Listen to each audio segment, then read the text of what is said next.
Hello everyone, welcome to my channel. तो हम लोग नेक्स्ट पार्ट शुरू करते हैं। यहाँ बस जियांग हॉस्पिटल से आ जाता है और कुछ बदला बदला रहता है। तो यहाँ बस बाइटिंग सोचने लग जाता है, क्या उसे याद नहीं है कि लास्ट टाइम क्या हुआ है? क्या वो सब कुछ भूल गया कि हम दोनों ने एक दूसरे को कन्फेस किया था उस दिन? और बहुत ही उदास हो जाता है। यहाँ पर जियांग नोटिस कर लेता है, बोलता है कि हे, तुम्हारा फेस इतना रेड क्यों है और तुम उदास क्यों हो? तो वो कुछ भी कहने लग जाता है कि मे बी ये हॉट है या फिर मैंने अपने फेस को कवर करके रखा है। उसे खुद भी समझ नहीं आता है कि वो क्या कहता रहता है।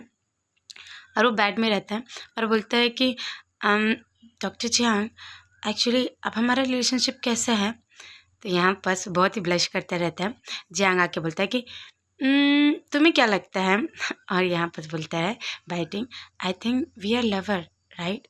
तो यहाँ पर जियांग उसके सर पे पैट करते हुए बोलता है कि whatever you want to say, मैं अपने बॉयफ्रेंड की ज़रूर सुनूंगा, तुम जो कहना चाहो कह सकते हो। यहाँ पर बाइटिंग की तो खुशी का ठिकाना ही नहीं रहता है और वो मन में बहुत ही खुश होकर बोलता है, it's true, doctor Jiang is finally mine, उसे सब कुछ याद है। और वो कहता है, कैन आई किस यू? आपने कहा था ना विक्टोरियस किस सक्सेसफुल कन्फेशन के लिए, क्या हम अभी कर सकते हैं? तो यहाँ पर जियांग बोलता है, हाँ, पर तुम कहाँ पर किस करना चाहते हो मुझे बताओ। तो वो अपनी फिंगर को उसके चिक पे ले जाके बोलता है कि बस यहाँ पर किस करूँगा, मेरे लिए बस इतना ही फ़ाइन है, क्योंकि हमारे रिलेशनशिप के लिए ये बहुत ज़्यादा ज़रूरी है कि मैं आपको टाइम दूँ, क्योंकि आपने कभी किसी को डेट नहीं किया है, राइट? तो यहाँ पर बोलता है जियांग, ओके, ठीक है, तुम मुझे किस कर सकते हो। और वो उसे बहुत ही सॉफ्टली जेंटली किस करता है उसके चिक पे और बोलता है कि यार इसका चिक कितना सॉफ्ट है। और पर उससे रहा नहीं जाता है, बोलता है कि मैं तो उसका बॉयफ्रेंड हूँ, क्या हो जाएगा यदि दूसरा किस कर लिया तो? उसे हर्ट थोड़ी ना होगा। और उसे फिर से किस करने वाला रहता है। इससे पहले कि वो किस करे, जियांग उसे पुश करके बोलता है कि बाइटिंग, तुम ये क्या कर रहे हो? तुमने कहा था ना बस ओनली वन किस। और वहाँ पर उसके फेस को पकड़ लिया दे रहता है। यहाँ पर बाइटिंग को समझ रहा है, तो क्या हो गया, थोड़ा सा और किस कर लेता तो यहाँ पर जियांग सोच रहे थे कि यार ये वियर्ड कंडीशन है और मैं एक अल्फ़ा हूँ और ये मुझे सेड्यूस करने की कोशिश कर रहा है। इतना इजी होता है क्या किसी अल्फ़ा को सेड्यूस करना? ये तो मुझे सिखाना पड़ेगा इसको। और वो उसे बहुत ही पैशनेटली किस करने लग जाता है। यहाँ पर बाइटिंग खुद सरप्राइज हो जाता है कि क्या हो रहा है, उसे हक करके किस करता ही रहता है। यहाँ पर बाइटिंग बहुत ही ब्लश करने लग जाता है, बोलता है कि आपने आंखें बंद क्यों नहीं किया था जब आपने किस किया था? इट्स सो एम्बैरेसिंग, आप ऐसे कैसे कर सकते हैं? यहाँ पर जियांग हंसते हुए बोलता है कि पर मुझे देखना था मेरे ओमेगा को, क्या ये सच में मेरा ही ओमेगा है? यहाँ पर बाइटिंग बहुत ही ज़्यादा ब्लश और करने लग जाता है, बोलता है पता नहीं क्यों, पर मेरा हाथ देखिए ना कहाँ चला जा रहा है। तो यहाँ पर जियांग बोलता है कि पता है मुझे, पर बट अभी बहुत लेट नाइट हो गया है, जाओ और सो जाओ। यहाँ पर बोलता रहता है बाइटिंग, क्या मैं आपको हक करके नहीं सो सकता हूँ? तो बोलता है कि बाइटिंग, तुम्हारे दिमाग में चल क्या रहा है? हाँ, तुम्हें होश तो है, तुम क्या कह रहे हो? यहाँ पर बाइटिंग कवर करके पिलो को बोलता रहता है, पर सभी लोग तो रात में ही ऐसी बातें करते रहते हैं, एकदम शेमलेस चीज़ें। और वैसे भी आप तो मेरे बॉयफ्रेंड हैं, क्या मैं इतना भी नहीं सोच सकता हूँ? यहाँ पर बोलता है कि ओके ओके, तुम मेरे बॉयफ्रेंड होते तो मुझे हक करके सो सकते हो। यहाँ पर नेक्स्ट मॉर्निंग हो जाती है। यहाँ पर हमें कुछ खट्टी मीठी तकरार दिखाया जाता है डॉक्टर लिन और रियून के बीच में। यहाँ डॉक्टर लिन उसकी हेल्प करने के लिए आए रहते हैं, पर इससे पहले वो उसकी पूरी बातें सुने। रूयून बोलता रहता है कि तुम स्टॉकर हो क्या? तुम मेरा पीछा क्यों कर रहे हो? जहाँ भी जाता हूँ वहाँ पास आ जाते हैं। डॉक्टर लिन बहुत ही प्यार से नर्म दिल से बोलता रहता है कि मुझे पता है मैं गलत हूँ, पर तुम मेरी बात सुनते ही हैं क्यों? मतलब मैं तुमसे कितनी बात करने की कोशिश करता हूँ, तुम मेरी बात ही नहीं सुनते हो। आई नो, मुझे तुमसे बात करना है, इसलिए मैं सब कर रहा हूँ। यहाँ पर रियून बोलता रहता है कि जो कहना है तुम कहो, वैसे भी मुझे सुनने में कोई इंटरेस्ट नहीं है, तो मैं जा रहा हूँ। तो तुम बहुत एनोइंग लगते हो क्योंकि मुझे।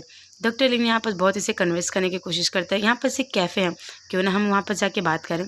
तो फाइनली रियून को मानना पड़ता है, क्योंकि वो नहीं चाहता कि वो उसका पीछा करते रहे हर टाइम पे, एक फुलिश डॉग की तरह। तो यहाँ पर एक कैफ़े पे आ जाते हैं। डॉक्टर लिन उसे बोलते रहते हैं कि आई एम सॉरी, बट मुझे पता है तुम लास्ट टाइम एग्ज़ाम दिलाने वाले थे ना, सिविल सर्विस एग्ज़ाम, जिसमें तुम पास नहीं हो पाए, पर मैं इस टाइम तुम्हारी हेल्प करना चाहता हूँ, क्या तुम मेरी बातें सुनोगे? तो मैं बोलता है कि पर तुम्हें ये सब कैसे पता चल गया? तो बोलता रहता है कि वैसे भी यदि तुम्हें पता भी होगा तो भी मैं तुम्हारी हेल्प नहीं लूँगा। तो यहाँ पर वो बोलने लग जाता है, बिलीव मी, तुम इस टाइम डेफिनेटली पास होगे, बस तुम्हें ये कहना है कि तुम मेरे ओमेगा हो। तो यहाँ पर तो और सरप्राइज हो जाता है, क्या मैं तुम्हारा ओमेगा कब से होने लग गया। तो यहाँ पर बोलता रहता है कि मैंने चेक किया है, सुनो मेरी बात को, जो इंटरव्यूअर है ना डिस्ट्रिक्ट एग्ज़ाम का, वो सपोर्ट करता है मेडिकल अलायंस को। और you know what the best thing कि उन्होंने मेरे डैड को बहुत सारे गिफ्ट दिए हैं और मेरे डैड ने भी उसको गिफ्ट दिए हैं बहुत सारे। तो ये है रिटर्न फेवर करने का। तो यू नो तुम बस बोल देना कि तुम मेरे ओमेगा हो, और जब उसे पता चलेगा कि तुम इम्पीरियल कैपिटल हॉस्पिटल के उसके ओमेगा हो, तो वो तुम्हें यूँ रख लेगा। तो यहाँ पर जैसे ही वो उसकी बातें सुनता है वो तो इतना गुस्सा हो जाता है, बोलते है दैट्स इनफ, हाँ तुम जो भी करना चाहो तुम करो, पर तुम ये गंदी हरकतें कभी मत करना, और उठ के चलने लग जाता है। लियोन उसको रोकते रहता है कि डोंट गो, अब तुम एंग्री क्यों हो गए, मैं तो तुम्हारे फेवर के लिए कर रहा था ना, तुम समझते ही नहीं हो मेरी बातों को।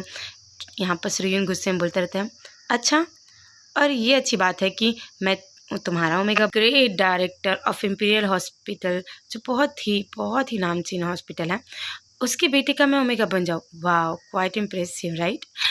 और वो बहुत गुस्से में बोलता रहता है, मैं कोई प्रिविलेज नहीं हूँ जो तुम मेरी मदद कर रहे हो, मुझे पता है तुम सिस्टम को बदलने के लिए कभी भी एग्री नहीं होगी, तुम भी एक अल्फ़ा हो राइट, और तुम तो चाहते हो कि हमेशा ओमेगा दब के रहे। बहुत गुस्सा हो जाता रहता है वहाँ पर, और वो बोलता है कि तुम मुझसे कभी भी बात मत करना, नेवर एवर, जहाँ जाना है वहाँ जाओ, मेरे नज़रों से दूर जाओ। और वो चला जाता है। बेचारा डॉक्टर लिन तो बस उसकी हेल्प करने के लिए आया था, बट उसे इतनी बड़ी मिसअंडरस्टैंडिंग हो गई जिसका वो सॉल्व कर ही नहीं पाया। वो सोचते रहता है, यार मेरे मुंह से क्या निकल गया, क्या मैंने फिर से गड़बड़ कर दी, पर इसमें बुरा ही क्या है, क्या वो सच में मेरा ओमेगा कभी बनना ही नहीं चाहता है क्या। और दूसरी साइड हमें दिखाया जाता है बैटिंग एक छोटा सा लिटिल किटी लेके आ रहता है उसकी मदर इन लॉ के लिए, ताकि वो उसका जो कंडीशन है हेल्थ के लिए वो थोड़ा इम्प्रूवमेंट हो। पर उसकी जो मदर इन लॉ है उसका हेल्थ बिल्कुल भी इम्प्रूव नहीं रहता, वो गुमसुम बैठी रहती है, उसे कुछ समझ ही नहीं आता रहता है कि उसके लाइफ में क्या चल रहा है। यहाँ पर डॉक्टर ने उसे समझाते हुए कहता है कि इसकी जो हालत है बहुत ही ख़राब है, बस तुम इससे बातें करते रहो, क्या पता एक दिन ये खुद बोलने लगेगी, बस तुम आते जाते रहना, ठीक है हॉस्पिटल में। यहाँ पर जैंग बोलता है कि नो प्रॉब्लम, मैं बहुत ही हार्ड वर्क करूँगा इनके बेटर लाइफ के लिए। यहाँ पर डॉक्टर क्वीन आके बोलते रहते हैं कि यू नो व्हाट, तुम तो बहुत ही अच्छे निकले डॉक्टर लिन, तुमने जो काम किया है ओमेगा रेस्क्यू एसोसिएशन के लिए वो बहुत ही हिट रहा है, आई मीन सब लोग तारीफ़ कर रहे हैं इसके लिए। पर डॉक्टर लिन अब बहुत गुस्से में रहता है, बोलता है कि दूर हटो मुझसे, अभी मैंने मदद करने की कोशिश की और उसने रिफ्यूज़ ही कर दिया। तभी डॉक्टर क्वीन को एक फ़ोन आता रहता है कि हे डॉक्टर क्वीन, बहुत ही बुरा हो गया है, जो लायर जोंग है उसको किसी ने बहुत ही बुरी तरीके से मारा है। तो बोलते हैं कि क्या हुआ, फिर फ़ोन स्पीकर पे लेके जाते हैं जहाँ पर डॉक्टर जैंग और डॉक्टर लिन रहते हैं और बाइटिंग भी, और वहाँ पर बताते रहते हैं कि किसी ने न्यूज़ में लॉयर जोंग वही हैं जो मुर्गा के लिए फ़ाइट कर रहे हैं, और स्पेशली डॉक्टर जैंग की जो मॉम की कंडीशन के लिए उसने जो बोला था कि उसे डिवोर्स ले लेना चाहिए, वही हैं, वो सभी ओमेगा की हेल्प करना चाहते हैं। तो उसे बताया जाता है कि पता नहीं किसी ने लॉयर जोंग के लिए जो ओमेगा डिवोर्स करते हैं फ्री में केस के लिए, किसने रिपोर्ट कर दिया मीडिया पे, और बहुत गुस्से हुए जो अल्फाज है उन्हें आके बहुत ही बेदर्दी से मारा गया है। तो लोग सभी उसे देखने चले जाते हैं। यहाँ पर डॉक्टर लिन तो बहुत गुस्सा हो रहता है कि ऐसे बेवकूफ़ इंसान कैसे हो सकते हैं, कोई इस टाइप का अटैक कैसे कर सकता है, ऐसे अल्फाज को तो एक गंदी जगह पे रखना चाहिए। यहाँ पर वो घूमता ही रहता है घूमता ही रहता है। यहाँ पर डॉक्टर क्वीन बोलता रहता है कि पता नहीं कैसे पर किसी को पता चल गया कि इन्होंने 17 ओमेगा को डिवोर्स करवाया है फ्री में, और उनकी लाइफ बहुत ही अच्छी चल रही है, शायद इसीलिए अल्फाज बहुत भड़के हुए हैं। यहाँ पर जियांग बोलता रहता है नेट पे देखते हुए कि और देखो ना, लोग कितना गंदा गंदा कमेंट कर रहे हैं, पब्लिक ओपिनियन भी हमारे फेवर में नहीं है और ना ही हमारे एसोसिएशन पे। तो यहाँ पर डॉक्टर लिन तो और गुस्से में आ जाता है, बोलता है कि दिखाओ मुझे अब ये क्या हो रहा है, ये कौन लोग हैं, क्या ये मुझसे पंगा लेना चाहते हैं। और वो कॉल उठाने लग जाता है और कॉल लगाता है कि हे, अब मुझे तुम्हारी ज़रूरत है, तुम कितने इम्प्रेसिव है, बस ये काम करके दिखाओ मुझे तो मैं मान जाऊँगा, समझ रहे हो ना। और तभी नेगेटिव कमेंट की जगह पे पॉजिटिव कमेंट आने लग जाते हैं। यहाँ पर बाइटिंग खुश होकर बोलता रहता है कि वाओ इज़ अमेजिंग, बाप रे मुझे पता ही नहीं था कि इतने सारे ओमेगा इतनी अच्छी अच्छी बातें करेंगे। ये नेगेटिव कमेंट तो सारे चले गए एज एक्सपेक्टेड कुछ लोगों के, बाकी तो बहुत ही अच्छा हुआ, ये कैसे हो गया सडनली। तो यहाँ पर डॉक्टर लिन खुश होकर बोलता रहता है कि ऑफ कोर्स मेरी वजह से मैंने हायर किया है ना ऑनलाइन नेवी, और वो लोग बहुत ही स्ट्रॉन्ग है, और मनी मनी तो कुछ भी कर सकता है, और मनी तो सबका पावर ही है, क्या ही भी कभी भी यूज़ करो उसको। यहाँ पर बहुत ही खुश हो जाते रहते हैं। और यहाँ पर डॉक्टर क्वीन और प्रोफेसर जांग एक दूसरे से बातें करते रहते हैं कि हाँ, बट पब्लिक ओपिनियन बहुत मैटर करता है, पर ये इस तरीके से हरकत नहीं करनी चाहिए, और यदि है तो हमें काउंटर अटैक की तैयारी भी करना चाहिए। इस बात के लिए सभी एग्री हो जाते हैं। यहाँ पर बैटिंग उन लोग को देख के बहुत खुश होते रहते हैं, और वो मन में कहता रहता है कि मुझे बहुत ही अच्छा लगा कि ओमेगा के लिए लोग इतने अच्छे से फाइट कर रहे हैं। ये ओमेगा रिलीफ एसोसिएशन बहुत ही इम्प्रेसिव है। काश मैं इन लोग के साथ रहता। काश काश। हमें नाइट का सीन दिखाया जाता है जहाँ पर जियांग अपनी फिश स्टडी में लगा रहता है, और बाइटिंग उसे देखते हुए सोच रहते हैं क्या सच में ये डॉक्टर है। डॉक्टर है तो अपना हेल्थ का क्यों ध्यान नहीं रखता, जब देखो ओवरवर्क करता रहता है, ओवर टाइम करता रहता है। ऐसे में तो इसका कंडीशन और ख़राब हो जाएगा। और उसे पीछे से बैठा के करता है, डॉक्टर जियांग क्या आप बेड पे चलेंगे प्लीज़, मुझे अच्छा नहीं लगता कि आप हमेशा लेट हो जाते हैं। जियांग यहाँ पर बोलता है पता है मुझे, पर कुछ काम है, बहुत ही शेड्यूल है ना, बिजी चल रहा है, तुम जाके सो जाओ। तो यहाँ पर सोचता रहता है कि हाँ, पर मुझे तो मन में कुछ ना कुछ प्लान करना पड़ेगा ताकि ये आ सके, वरना ये तो ऐसी पढ़ाई करता रहेगा। तभी उसे आवाज़ आता रहता है कि डॉक्टर जियांग प्लीज़ जल्दी आइए, प्लीज़ जल्दी आइए। तो यहाँ पर जियांग सोचने लग जाता है कि क्या हुआ, और वो जाके देखता रहता है। तो वो बोलता रहता है कि क्या आप मेरी ये हेल्प कर सकते हैं। तो जियांग बोलता है हाँ बताओ क्या क्या हेल्प करना है।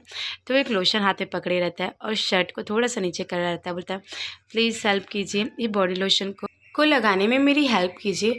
एक्चुअली क्या है ना कि मैं बहुत सारा असाइनमेंट आज कंप्लीट किया ना, इसकी वजह से मेरे हाथ दुख रहे हैं, कैन यू हेल्प मी। यहाँ पर जियांग भी ना कुछ सोचे समझे आ जाते हैं, और उसे बेड पर लेटाते हुए उसके पैरों को ऊपर करते हुए बोलता है कि ठीक है मैं तुम्हारी हेल्प कर देता हूँ। बाइटिंग ऐसे सडनली एक्शन से डर जाता है और बोलता है कि वेट, मैंने कहा हाथों पे अप्लाई करना है और मेरे शोल्डर पे, ना कि मेरे पैरों पे। तो वो कहता है कि बॉडी लोशन तो हर जगह पे लगाया जाता है ना, हर वो उसके पैरों पे लगाने लग जाता है लोशन। यहाँ पर बाइटिंग को लगता है ये बहुत ही स्ट्रेंज है, आई मीन ये बहुत ही डिफरेंट है, उन्होंने इसके लिए हाँ कर दिया, पर ऐसे कैसे। और यहाँ बस वो उसको देखता रहता है जियांग को और उसके एक्सप्रेशन को, जो कि बिल्कुल बदलते नहीं रहता है। तो सोचता रहता है क्या मैं बिल्कुल भी चार्मिंग नहीं हूँ, जो इसका एक्सप्रेशन ऐसी ही है, बिल्कुल ख़राब जैसा। फिर बाइटिंग अपने बॉडी पार्ट को उसके थाइस पे ले जाते हुए कहता है कि डॉक्टर जियांग क्या मैं आपको थोड़ा सा किस कर सकता हूँ। और उसके सडनली एक्शंस को देख के जियांग सोचता रहता है कि इसे क्या हो गया, इस लिटिल रास्कल को ये सब क्या बोल रहा है। इससे पहले कि वो अपना जवाब दे पाता, यहाँ पर बाइटिंग उसे किस करने लग जाता है, और थोड़ी देर बाद किस को ब्रेक करते बोलता है डॉक्टर जियांग आप ऐसे किस नहीं कर सकते, ये तो अनप्रोफेशनल जैसा लग रहा है, क्या आपने कभी किस नहीं किया है। और वो उसे किस करने लग जाता है, और वो किस करते हुए कहता है लवर्स ऐसे ही किस करते हैं, आई मीन जिस तरीके से मैं कर रहा हूँ। फिर थोड़ी देर बाद जियांग कहता है कि ओके टीचर्स मैं समझ गया, लेट मी प्रैक्टिस टू। और वो उसे बहुत ही पैशनेटली किस करने लग जाता है। यहाँ पर बाइटिंग सोचता रहता है कि ये सब क्या हो रहा है, पर उसे बहुत ही अच्छा लगता रहता है, तो वो भी उसे किस बैक करने लग जाता है। यहाँ पर सुमन में सोच रहता है कि सो फैंसी, आई मीन ये इतनी जल्दी सीख रहे हैं, ऐसा लग रहा है कि ये तो मुझे खा जाएगा। इससे पहले कि वो कुछ करे और उसे रोकने लग जाता है कि डॉक्टर जियांग मैं गलत था, प्लीज़ मुझे माफ़ कर दीजिए। यहाँ पर जियांग बोलता है पर मेरी टीचर ने कहा है कि मुझे ये सब सीखना है। तो यहाँ पर वो मस्ती के मूड में रहता है और वो हंसता रहता है, जिसकी वजह से बाइटिंग शाय करने लग जाता है और बोलता है तुम्हें क्या लगा कि मुझे फ्लर्ट करना नहीं आता, तुम जानते क्या हो मेरे बारे में। और वो बहुत ही ब्लश करने लग जाता है बाइटिंग, और वो कहता है कि वेरी गुड, ओके बहुत ही अच्छा कर रहे हो। तो यहाँ पर जियांग बोलता है तो क्या हम इसे कंटिन्यू करें, आई मीन बॉडी लोशन को सेल भी कंटिन्यू। तो यहाँ पर बाइटिंग बोलता है कि नहीं नहीं इसकी ज़रूरत नहीं है। तो और वहाँ पर जियांग बोलता है कि ओके मैं बाथरूम जा रहा हूँ, तुम रेस्ट करो। यहाँ पर बोलता रहता है मन में ही कि ओ नो मैं कितना यूज़लेस हूँ, मैं ऐसे कंपेयर भी कैसे कर सकता हूँ ऐसे पर्सन को जो कभी भी किसी को डेट नहीं किया हो, और वो सडनली इस तरीके से मुझे ब्लश करा दे, ये बहुत ही अजीब बात है। यहाँ पर हमें पता चलता है कि वो कितने रोमांटिक है डॉक्टर जियांग, और कितने प्रोटेक्टिव हैं बाइटिंग के लिए, और वो नहीं चाहते उसको खोना। तो अभी के जो पार्ट्स आने वाले हैं आगे के, उसमें भी बहुत ही ऐसी क्यूट क्यूट सी मोमेंट रहेंगी। तो आप लोग ये क्यूट मोमेंट देखने के लिए मेरे चैनल को ज़रूर सब्सक्राइब करें, और थैंक यू फॉर वॉचिंग।